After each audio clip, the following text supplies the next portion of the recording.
Exploring the emotional roots of social flaws. By Up Above English. You know, it's intriguing how closely our emotions are linked to the social flaws we sometimes display.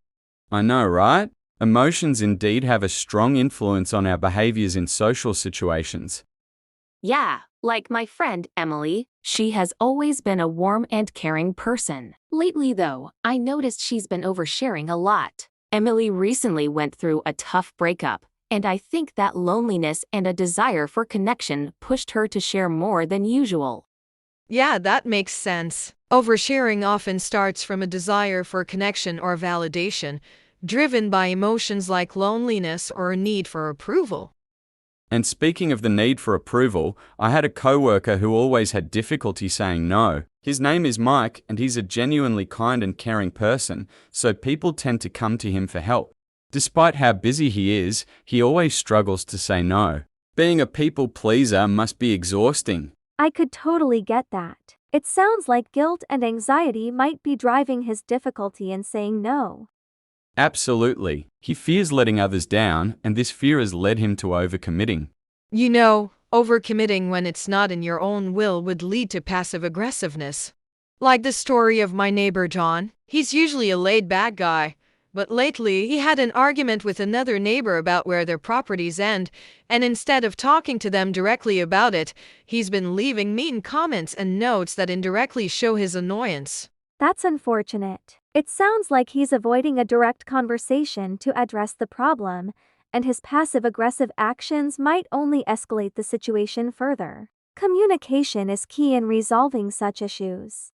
That is so true. It's good to be honest, yet be graceful about things. You don't have to shower them with compliments or be nice all the time. We can be assertive yet polite.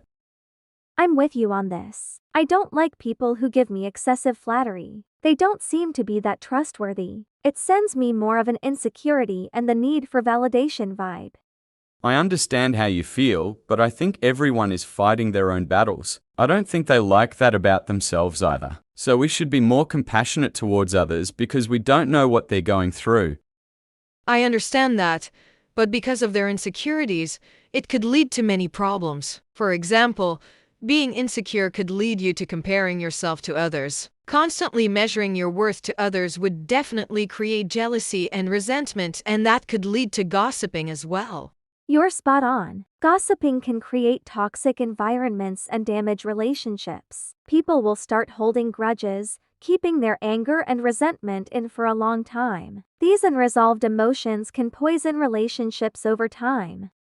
I get where you both are coming from. However, I don't think anyone is perfect. We all have flaws. If you always expect perfection, it might also lead to being overly critical of yourself and of others. This is also harmful to relationships. Good points, David. I do tend to be overly critical of myself, and that has damaged my self-esteem significantly. Yeah, same here. Thanks for reminding us that. Understanding how emotions are linked to flaws is the first step for us to move closer to healthier and more harmonious social interactions.